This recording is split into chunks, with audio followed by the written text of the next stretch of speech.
Ahoj, vítaj na Dni otvorených dverí Gymnázia Jána Holého. Ak si ešte nevidel predchádzajúce video, môžeš si ho pozrieť tu. V tomto videu by sme ti radi predstavili niekoľko noviniek na našom gymnáziu. Ako modernej a napredujúcej škole nám pribudlo nové športové ihrisko, ktoré je dokonca v poobednejších hodinách sprístupnené aj pre verejnosť. Navyše podporuje rozvoj športovej činnosti našich študentov. Vďaka pánovi profesorovi Kovalčíkovi sa vášeň našich chlapcov k futbalu zúročí v medzitriednej futbalovej lige. Zápasy sa konajú cez veľké prestávky v telocvični.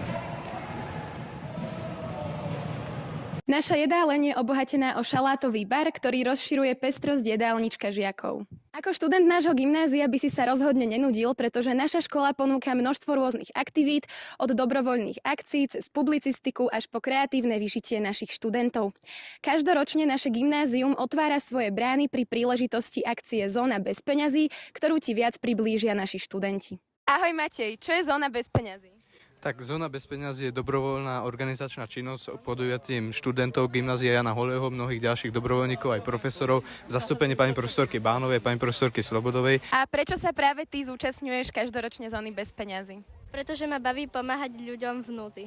V minulom školskom roku sa konal krst zborníka prozaických aj poetických prác našich študentov s názvom Na krídlach vášky. A prečo práve názov Na krídlach vášky?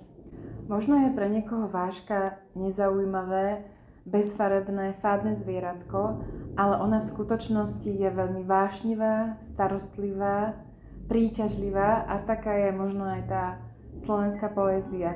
Plná vášne, citu, takže preto Na krídlach vášky. Ďalšou aktivitou našich študentov je projekt Zelená škola, do ktorého je celkovo zapojených 183 slovenských škôl. Ide o environmentálny výchovno-vzdelávací program, ktorého cieľom je prispieť k prevencii a riešeniu problémov životného prostredia a priniesť reálne zmeny vo fungovaní a výučbe na školách. Čo si mám ja a ostatní študenti predstaviť pod pojmom a projektom Zelená škola? Tak Zelená škola je projekt, ktorý organizuje organizácia Živica. Zaoberá sa zvýšenou osvetou alebo zvýšenou informatizáciou žiakov ohľadom ekológie alebo environmentálnych problémov.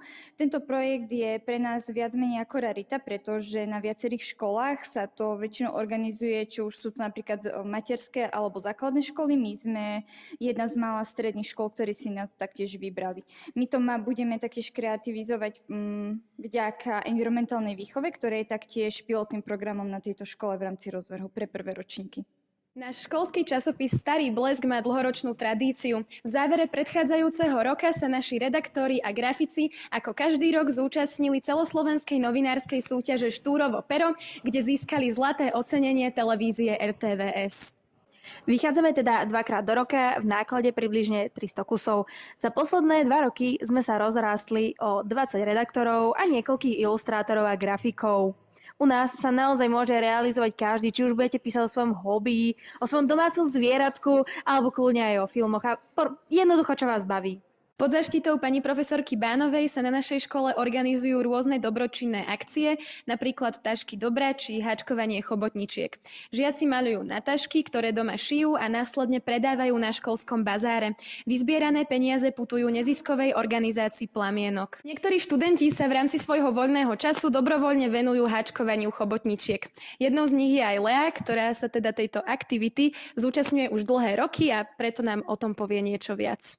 Tak ďalšou z činností, ktorými sa venujeme na tomto kreatívnom krúžku, je najmä háčkovanie chobotničiek pre predčasné narodenie detí, ktoré následne teda venujeme deťom v týchto nemocniciach, čiže aj je to pre taký dobrý skutok. No a vlastne najmä to, že tieto chobotničky evokujú pupočnú šnúru matky a zároveň vytvárajú príjemný pocit a prostredie pre samotné deti. Projekt Roots and Shoots umožňuje študentom rozvíjať sa v rôznych aktivitách a činnostiach, ktoré pomáhajú vylepšiť život komunity v meste. Na daný koncept dostanú rozpočet, musia ho obhájiť pred komisiou a následne sami uskutočniť. Projekt napomáha rozvoju manažerských schopností a samostatnosti žiakov. Akou témou v projekte Roots and Shoots ste sa zaoberali vy? My sme prerábali ohniska na kamennom mlyne. A čo tento projekt priniesol tebe?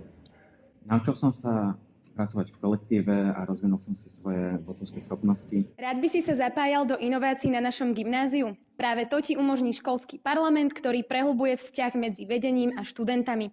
Taktiež organizuje rôzne školské akcie, ako napríklad školský ples, tematické dni či knižný bazár. Som tu s členkou školského parlamentu Slávkou, ktorá nám teraz priblíži, aké rôzne akcie a aktivity majú pre nás jeho členovia pripravené tento rok.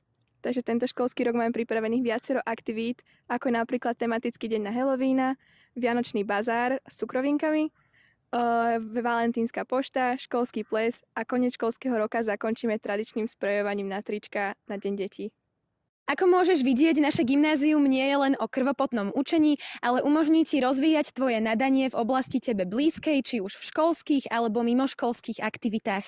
Pre viac informácií navštív našu stránku. Tešíme sa na teba.